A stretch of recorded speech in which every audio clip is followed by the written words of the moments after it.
Greetings, y'all. It's your Knock Peter Mata, and welcome back to another Golf Stories podcast. Of course, joined here by PGA Tour caddy Derell Atton. Derell, episode 10, man. How are you doing?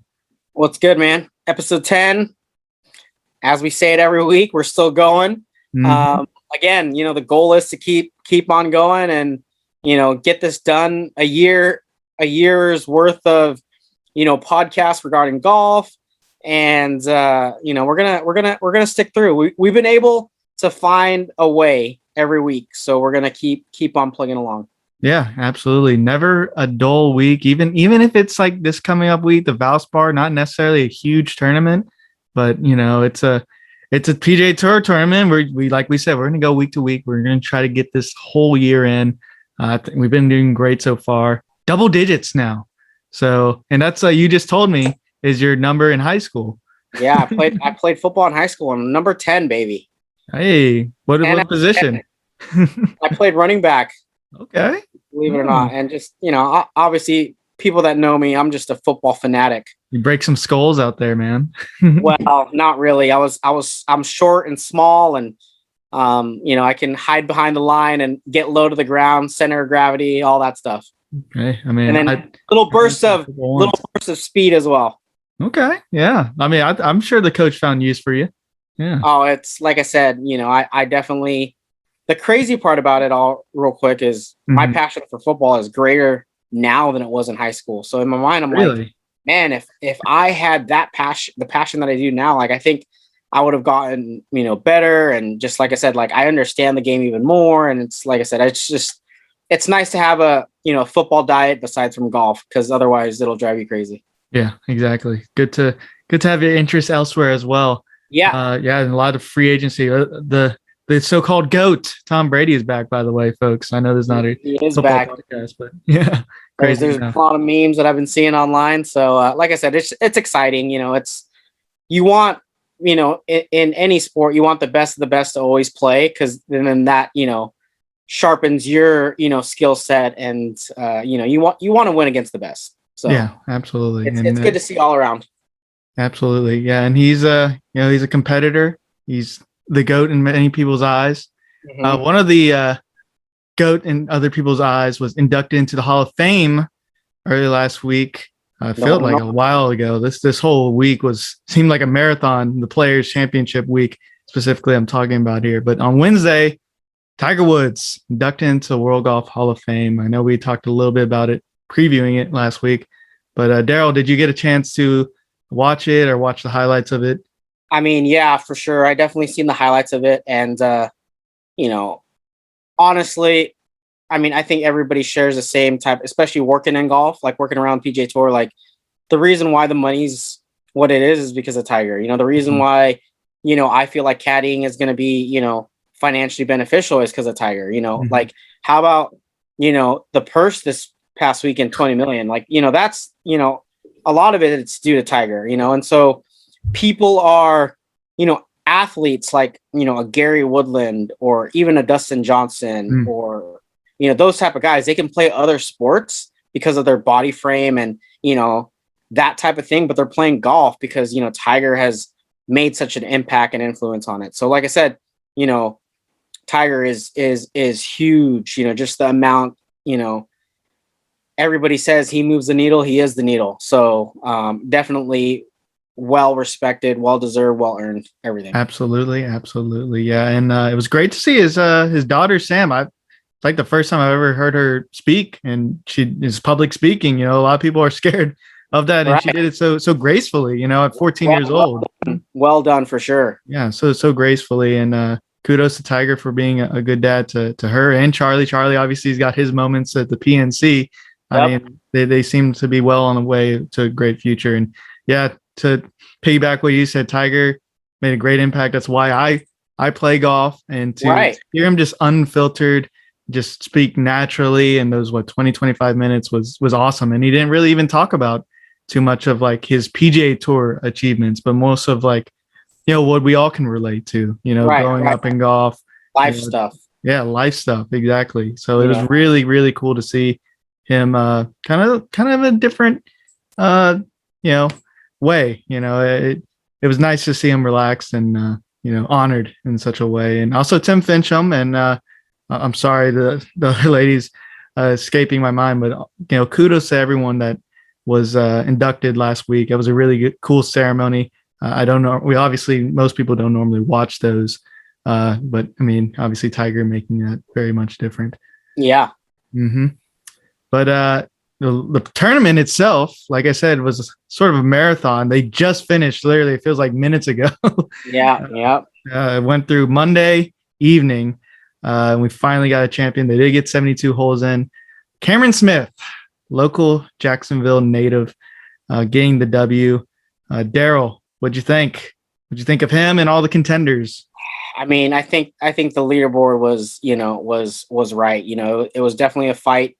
Obviously, everybody gets bad waves. It's you just gotta fight through it. I mean, I seen the numbers were in the realm of 40 something to 20 something, on the side of the draw. And again, me being out there and knowing what I know, it's like you're gonna get a bad wave at some point. The cards are not always gonna be your way, but you just have to fight it. And but like I said, he definitely golfed his ball, was playing tough, and well-deserved win. Like I said, you just can't, fake it there. And like I said, that field is just elite. Nobody, unless you're hurt or whatever, you don't skip the players. You know what I mean? There's other Bay Hill, all these other type of, events, you'll see guys skip, but the players, you figure out, that you look at that week on the schedule and you're like, yeah, I'm going to be free that week to play the players. Absolutely. I mean, third place got $1 million. That's, I mean, 2.1 to second place, and 3 million for first. Yeah, 3.6. Like, it's just unreal. Yeah. To stay on the different waves, do you recall any sort of waves that you, good or bad, have got on in your caddying career? I'd have to think about it. I mean, surely there has been, but my mindset back, in my early caddy career, always would, kind of, complain and, just be like, oh, of course. But like I said, accepting the fact that, hey, we're going to get the bad wave, at some point, you still need to fight and get out of it, get to the weekend. And once you get to the weekend, you'll be all squared away. And like I said, but it's just not one specific comes to mind really. Like I said, I have to look at it, but obviously not enough to where I'm like, hey, we got that bad wave. That one was obvious, like the O2 Open Championship would, right. A lot of people. I think obviously this week was a very extreme version, one, so that's why it's very noticeable. So I think if I have been in I'm sure I've been in a bad way, but it's actually no, actually, correction. I remember one that I could remember last year, in Wells Fargo last year. I was with Hunter, and we had the good wave. The good wave. You're crossing your fingers on that one, yeah. We had the good wave. Yes, we had the good wave because we finished, and I believe we were outside the cut line when we finished. Yeah, that's right. That's when Bryson also did his thing. Yes, there we go. See, yep. When he flew home. Yeah. He flew back and had to come back when, you can do that when you fly private. Yeah. So there you go. That's one that I remember. And we were on the good side of that wave, thinking that, we missed the cut, whatever, or, and the afternoon just blew and brutal. Brutal. Played difficult. So then it definitely moved and we're back. Back 3 or 4 shots difference from where the cut was before the thing happened. So correct. Yeah. So like I said, there you go. I do remember. Yeah. I mean, as people always say, I mean, during this type of bad weather situation, caddies and player relationship is such a huge importance because, I mean, you guys, you have to get everything ready. You have to keep the players dry. You have to keep yourself dry, I mean, you not only you got to work together and, your player, is going to be annoyed. And sometimes when he gets annoyed, you get annoyed. But then you as a caddy like me have to just be positive and be there. We're working for him and we want him to be the best and do the best. So I have to let out all that, issue of me getting angry, like, hey, just provide him and, take care. You know what I mean? Just do your part as a caddy. Cause that's really, ultimately, I'll be honest with you, that's when you're caddying is when it's tough. When it's easy, you're just feeding them information and you just let them do their thing because they know what to do. Yeah, and that's where it really comes in handy to have you great caddies out there because I can imagine it's easily to be irritable in those situations. Easily, yeah. And well, speaking of, so it was basically 20, 30 miles per hour winds. So there was a Thursday afternoon, Friday morning group. Guys like Colin Morikawa, Brooks Koepka, Scotty Scheffler, Xander. Xander. They couldn't even find even close to the 17th hole green because it was blowing so hard, or even 18th hole fairway. Goodness, it was such a brutal change of weather there after the rain. And, even the guys who were so-called on the good side, I mean, they had to get up and play in like 30-degree weather. I don't know if you've ever played in 30-degree weather, but it's not memorable as far as funness. Yeah, no, it's definitely not fun. Yeah. But then ultimately, like I said, even though that wave wasn't favorable, but it was favorable compared to, that Xander group. And that course is borderline unplayable.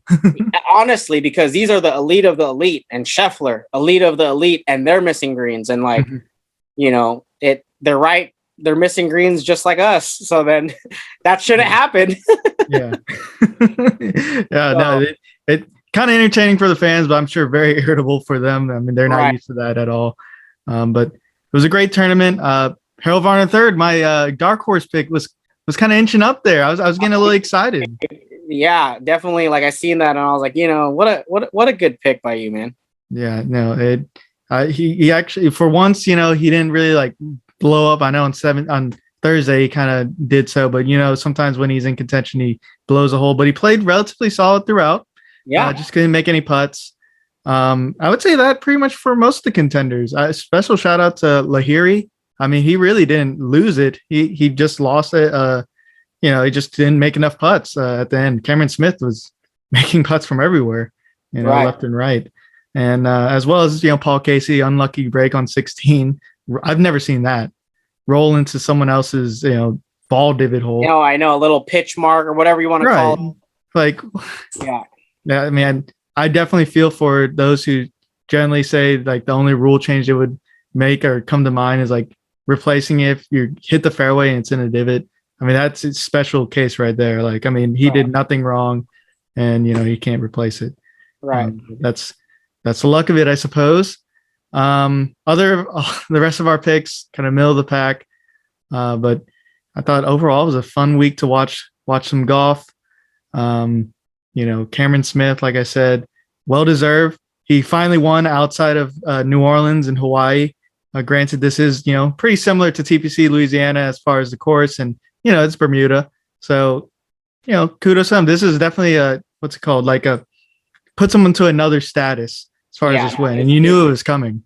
Right. His stature of his coming along of, type of elite type of player is really like, solidifying. Yeah, exactly. I mean, you felt like it was coming, whether it be a major or this one. And finally kind of did it. And, hell, he's probably a good pick, going forward for these majors coming forward. So without a doubt. I mean, he's always, there was a 1 year he had a chance at, Augusta. So yeah, 20 under or not 20 under. I think he shot on the 60s or something. Yeah. Finished second. Right. Justin. So he's a guy that's been, trending in the making, but just very silent at it. I think if you know golf, you realize it, but sometimes you just forget about him. But like I said, he's here and he's here to stay. So, Aussie. Got that exemption going 5 years, I believe it is. Yeah, that's helpful. so he'll still be around. Yeah, that's some job security right there. Yep. Shout out to Cameron Smith. Got the mullet rolling, and it was nice to see him celebrate with his family, who I think he said first time he really saw them in person in 2 years, and I thought that was really cool. So, so that was a Players Championship week. Top 5 event for me. So, like I said, top 5 for Derell. His favorite place, Jacksonville. Exactly. It's tough to miss it this year, but next year is, we'll hopefully be back in action. As the saying goes, there's always next year. Yep. But so we're going to move on now to this week's tournament. We got the Snake Pit. We got Innisbrook Copperhead, the Valspar Championship. Derell, what do you know about Innisbrook and the Snake Pit? First off, I love it there. You know, that the area, you know, of where it's at is not, you know, the greatest, but the golf course, that tournament is just unreal. I mean, it's tough for me to, you know, be missing it. I mean, we're 8th alternate right now, so we need, you know, I'm ready to go if somehow it moves and take a red eye, but it's not looking too good. But we're 8th alternate at the moment. Michael Thompson made it in last week. I think he was like 6th alternate or something. Yeah. So, but I think this week's going to be a little different. Yeah, true. But you know, that place is low digits scores normally win there, around 10 under. I think maybe even lower at some years. So it's kind of in that realm of like a Honda. It's you know, a Bomber's not gonna, you know, not gonna overpower it because it's a precision type of golf course and you need a chip and putt well. So it's, you know, very strategic in your, you know, tactics and game plan this week. So again, it's same thing. You have to, you know, attack this place properly and know how to attack it, you know, and it doesn't get as windy as you know, Honda typically, but it can get windy where it does play difficult. Like I said, that Snake Pit, you know, isn't easy. So if you can kind of, you know, manage your way around there, you're definitely going to be, you know, up on the field on that. So like I said, this week, good event. Valspar's the tournament sponsor, which, you know, for us caddies, they do an amazing job. They host a dinner for us this week, and obviously I'm missing it. Currently, they're probably eating dinner right now while we speak. You know, steaks, and you know, like I said, Valspar does. Wow, they treat y'all right. Yeah. You know, so you know, I was there last year, but you know, not there this year. But like I said, awesome golf course, and again, similar to Honda, you know, not really a low scoring course where everybody's in the mix, and it'll be some, you know, exciting golf as well. Yeah, absolutely. The Florida Swing, man, has turned into just a place for just brutal golf courses. Like I said, I think this course is going to still be in that similar realm. So like I said, which is, like I said, it's cool to see. So it really rewards, you know, good play. Yeah, absolutely. And my LSU Tiger, go Tigers. Sam Burns is the defending champ. Yep. Great player, man. Great player. Hopefully he'll continue doing that. He did show some signs at the Players. So this course is only like 7,200, so it's not necessarily super long. It's pretty average length, I say, for the pretty average length. Like I said, it's just strategic type golf course, and you know, a bomber is not really going to just, you know, take advantage. Like a Bay Hill, a bomber is going to take advantage. You know. Yeah, it's got a little bit more room to grow. Yeah. Right.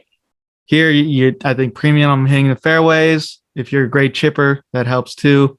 You know, things like that. I mean, the rough here I know is pretty brutal. And like you said, single digit scores, most likely. I know last year was like 17 under, but I think it was played in May. So they kind of switched it back to March, try to get it more into that Florida swing. So hopefully we'll get it back. Hopefully the teeth of the course will. It will. Like I said, the course is difficult enough that it will. Yeah. Yeah. And of course, I remember mostly because Tiger played here in 2018 and he almost won it, you know, coming off, you know, back surgery, basically. Paul Casey came out, you know, and put a number up, ended up going back to back in 18, 19, but that's something I just always remember. Great. You know, this is just a low key course. It's not, like I said, it's not a huge championship, but it's a great course. And I'm kind of surprised by the field. In fact, that, you know, so many of the top players are, you know, they're going to play the Players, they're going to play here. And I would imagine play the match play, which is next week. Right. So kind of interesting. So I guess there's some respect for this course, and, you know, big name players want to play, you know, strong courses. I mean, based on what I know, it's it just fits in the schedule this year better because to be honest with you, from the field type of strength, it's swapped from Honda to here.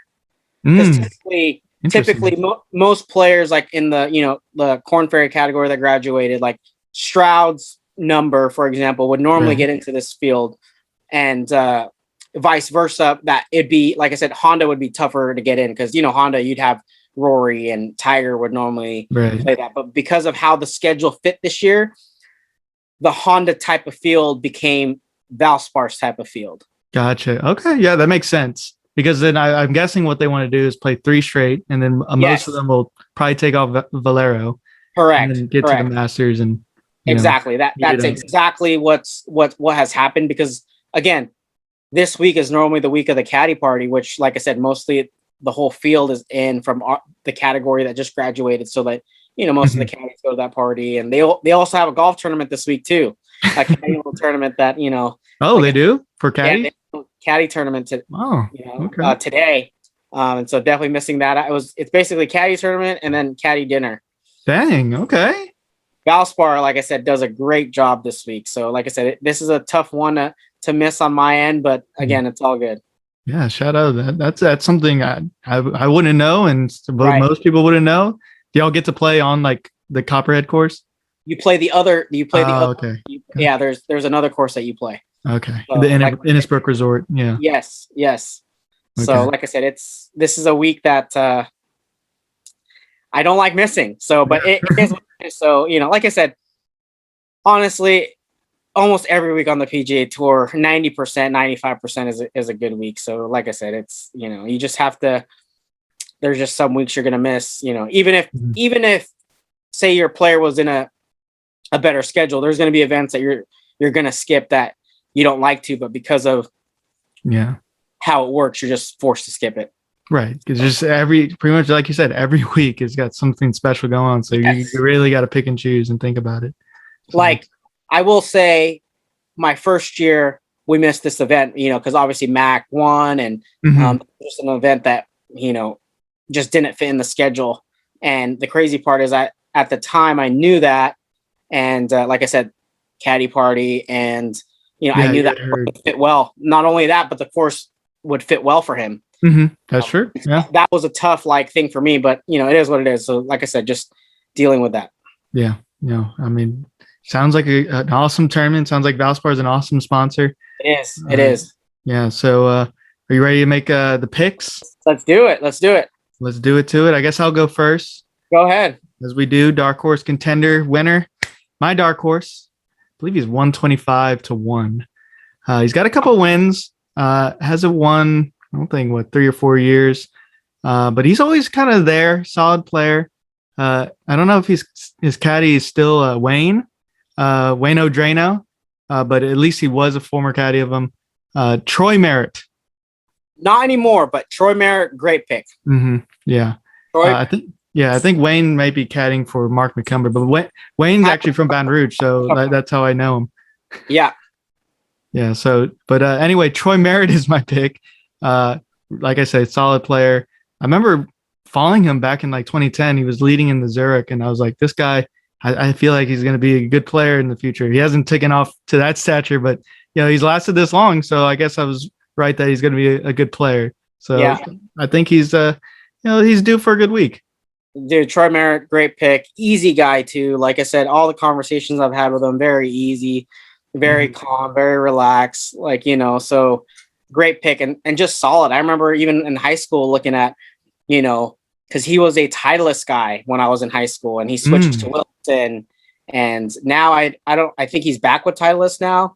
And I remember he was fairly solid before, and I would always look like what's in the bag back in the day. And I remember looking at his bag. It was just we're just curious what everybody played and what ball they played too. Like that was also a big thing. Like, oh, do I play the Pro V1 or do I play the Pro V1X? And so you just look at the website and see oh, okay, he plays this, so I'm going to play that. Or what. I used to love the superstitions too. Like, oh, I put 3 dots on my ball. Oh, yeah. How you mark your Titleist type of thing. Yeah. I love that. And I love I miss what's in the bag. That's something I definitely have nostalgia for.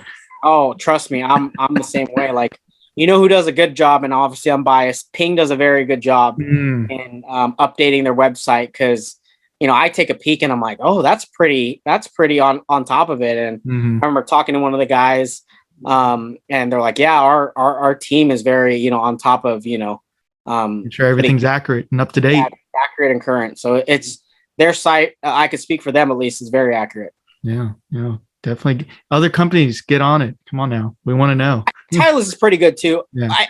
Worst comes to worst, you just search what's in the bag, and Golf WRX does a good job, and you'll see like when they dated and how current theirs is. So like I said, that's always a good worst case scenario type of situation. Or you'll find an old YouTube video of them talking about it. Right, exactly. Yeah. And I remember with how you market Titleist, I remember used to having a bunch of mini, Sharpies and just using, lime green and I was all about that too.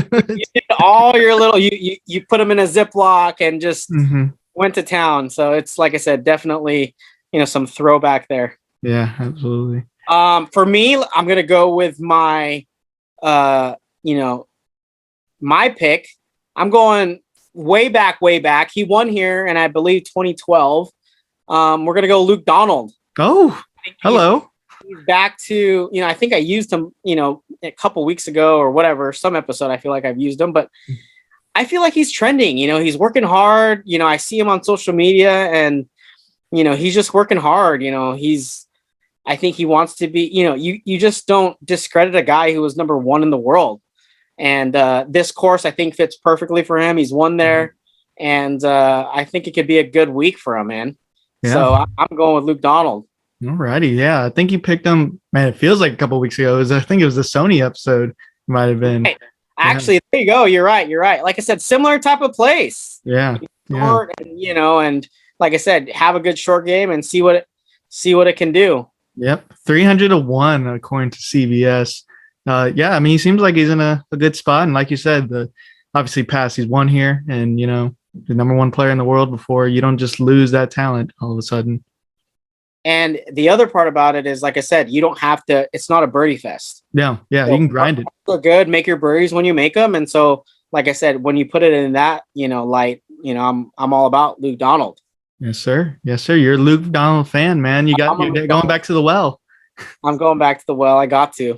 Yeah, I feel that. So it's a good pick. My contender pick, man. I was looking at this field. This is a good field, and there's a lot of like good names you could choose, and guys who are coming off of good weeks at the Players, things like that. Even bad weeks at the Players, but still good names. But I'm going with the guy who's never won. I'm going with the guy who's got the most earnings as far as guys who haven't won, Mr. Cameron Tringali. 66-1. He played well there last year, I believe. I think Troy. I think all my picks played well here last year. I think that's what I'm going to go with. Okay, we're going Cameron Tringali. Yeah. Da calls him Triangle every time he sees him, so it's kind of funny. Hey, Triangle. So I tell him that too. Fun fact: when I was volunteering at the Zurich, he was actually one of the only players to like kind of acknowledge my brother and I. We were just doing the shot link stuff, but he actually gave us an autographed golf ball. Yeah, good dude. Good dude. Very very down to earth, and like I said, just good dude. Like, I approve of that. Yeah, absolutely. And his game it fits like these tougher golf courses. He's kind of a plotter. He grinds it out. Yep. Just hasn't won. Just doesn't finish very well. But he seemingly is always there, just like Troy Merritt. But just hasn't closed it out. Got the most earnings for a guy who's never won. That's actually kind of incredible. I mean, this week is the week. Yeah, this is it. We're gonna go with it. Break the seal. Break his seal. Break this podcast seal. We need to. Yeah. My contender. He's been playing well, and I'm gonna go with Keegan Bradley. I'm definitely going hard hitter right there. I'm gonna go Keegan Bradley. Like I said, he's played fairly well there, and I think he's just trending. He's just just somebody is just gonna make it happen. He's been quiet for a little bit, not too long, but I think he's ready. I think he's ready to be back and do his thing. Keegan Bradley, go. Yeah, he almost won the Players last week if it weren't for that finish. So, like I said, Keegan Bradley, let's go. He's trending, and I'm a big person that's like riding the hot hand, and I think he's riding the hot hand. I feel that. Yeah, he finished second here last year, and was Yeah. really playing good around that time. He did, like you said, kind of fell off kind of after that. I'm guessing it took a lot out of him. But yeah, he's playing well now. Like I said, almost won. I like Keegan, and I like his game here. Perfect pick, 50-1 according to CBS. So perfect contender pick. So for my winner pick, I'm gonna go with the guy who is a solid iron player. Again, he's kind of like always there, but he finally broke the seal last year against my guy Sam Burns and against Masters champion Hideki Matsuyama. I'm gonna go Abraham Answer. I'm gonna go 28-1. Yeah, I think he's a solid player, and this is a solid place for him to use that type of game. Good iron play, solid putting, and other parts of the game. Yeah, I think this is a type of week that he'll do well. And he, like I said, he did well last year. I think he finished like tied 5th or something last year. So that's who I'm going to go with. Perfect. Yeah. Solid pick. I mean, you just don't win WGCs if you're not good. And like I said, he did work against Sam Burns. I remember that last year. Yeah, man. Yeah, that was a good playoff. I didn't care. I mean, I would have won Sam Burns, but I mean, I didn't care who would win because I enjoyed all 3 of them. Right. No, it was good. Mm-hmm. For me, this upcoming week, it was a hard because the field's so good and so strong. Mm-hmm. But I'm going to go with a guy that for me, it's been reliable. Just in general, like in golf in the past couple of years, I'm going to go with the X-Man, Xander Schauffele. The X-Man. That guy is just, you don't think he's good, and he's good. And this is a place because him and his caddy, they know how to dissect golf courses, and they play to their strength. They know what to do and not do. And I've just been very impressed with him over the years. And like I said, his wins are definitely not slouch. Absolutely. And like I said, he's definitely elite in my book. And I think he's ready to put, another trophy this weekend.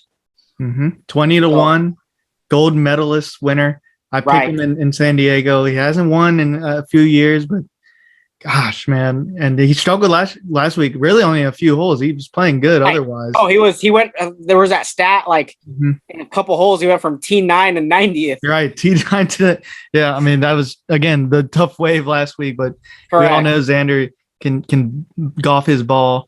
And, apparently, like I've seen in so many interviews, they just say he's like the greatest, practice round player, or like, when you're playing for money games. He's just like an amazing player, like can shoot an easy 62, like no problem. He's very, like I said,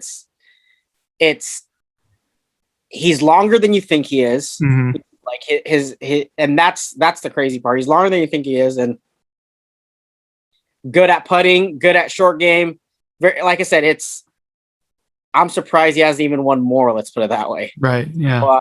His game to me, for me, like I said, in the early stages of, my caddying career, I wasn't impressed because it's not really as impressive, but if you really are around him and kind of see how he operates, it's really, really impressive.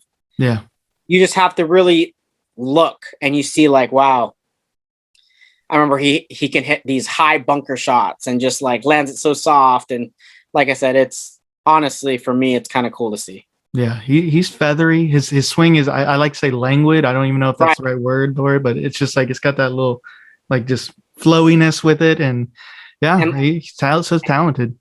And like I said, he's longer than you think he is, because it doesn't look quick. It doesn't, but it goes. Yeah, he can poke it, So it's time. It's time to break that seal just like us. Time to break that seal. Let's go. X-Man, baby. Zan-Man, Professor X. Yep. Yeah, Daryl's going to be counting on you. I like it. I like our picks. Again, I mean, I love all of our picks. Episode 10, man. How many picks is that? 30 each? I have a little bit less because I've taken a couple weeks off, but that's for true. You, for sure. 30, 0 for 30. So, well, not 0 for 27. We're going to break it.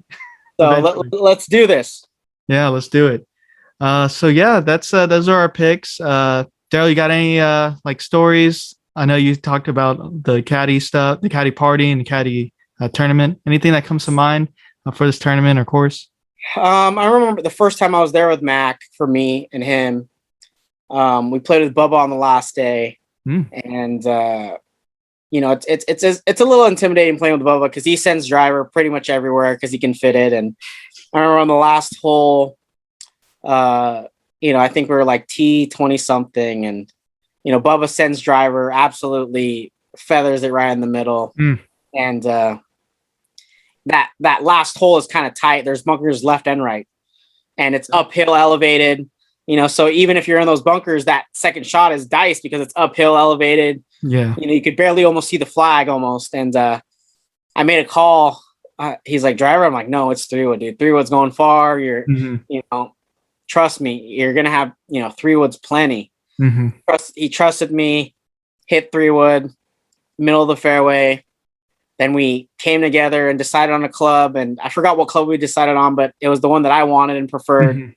Stuffs it, makes birdie, finishes 13th. So That's it was awesome. You know, that was for me one of the moments of, like I said, like there you don't need driver everywhere. You just need to be in play and just, you know, plot your way around that golf course. So that stood out to mind. And then after that, because it was my first time there, I was like, man, I love this place. Yeah, no, that's a standout moment in your career, man. Yeah. Right. I was like, I love this place. Let's come back every year. Yeah, I can make good calls. I get to, you know, caddy party, caddy tournament. Let's do it. I you know, my first time here, I have a feel for this place. Let's go. Yeah, bring me back. Yeah. Yeah, and number 6 for you? No, yeah, I know you say top 5, but is this number 6? Top 10 at least. It's in the top 10. It's in the top 10. I'll give you that. It's in the top 10. Okay. Yeah. Would not think of that, but I mean, I would imagine a lot of other caddies would say the same thing. Yeah, like I said, the week for a caddy that week is just elite. You know, this is a good week to be a caddy. Like I said, Valspar does a great job. You know, I wear the hat. You know, last year I didn't wear the hat. You know, but normally I wear the hat. You know, and like I said, they do a great job in giving us a hat program to, you know, make some money. And you know, the other part too, they give us a $50 gift card this week that they normally, you know, don't have to, and they do. So like I said, this, you know, they're a great company. Yeah. I do remember did y'all put like the social medias or something like that on your hat? Yeah. So the player can do whatever they want on their bib. They can do their social media handle. They literally have, you know, fair game to basically do whatever they want for the bib. And most of them just do the social media. Yeah. Something simple. Yeah. Something simple. Okay. No, I mean, that's cool. I mean, it sounds like they don't mind experimenting on this tournament and trying to draw as many good things towards this tournament. I doubt that's normal as far as like, at least like the caddy stuff, like the party and course stuff. And the biggest thing is I'm glad they have a great field because they deserve it. You know, like I said, that tournament does a great job, you know, so like I said, they deserve having good fields and also, by the way, like I remember years there, like Tampa is sneaky when it comes to golf fans. Like a lot of people show up there. So it's very sneaky. So Tampa has a lot of golf fans. So like I said, it's cool to see. Yeah. Tampa Tom, you know, speaking of, I mean, coming full circle. Coming full circle from talking about Tom Brady. Yeah, Tampa. I've never been, but I've heard good things about Tampa Bay. Yeah, that's where the tournament's at. It's at the Snake Pit, the Valspar Championship, Copperhead course. I think that's all we got for y'all this week, episode 10. All we got, baby. Episode 10, double digits. We made it. Keep Absolutely. going. Keep it going. Keep it to episode 100. I don't know if that's got to be through a whole season, maybe. I don't know. Episode 100. We'll see. Hopefully we'll get there soon. Tournaments a year anyway. Yeah. It's in that realm, 40 tournaments a year, something like that. I don't know. 40. So 2 years. But yeah. Anyways, this is episode 10. Audience members, you know, do your thing. Like, subscribe, comment below. Let us know what's your picks, whatever your thoughts are. Your words mean something to me.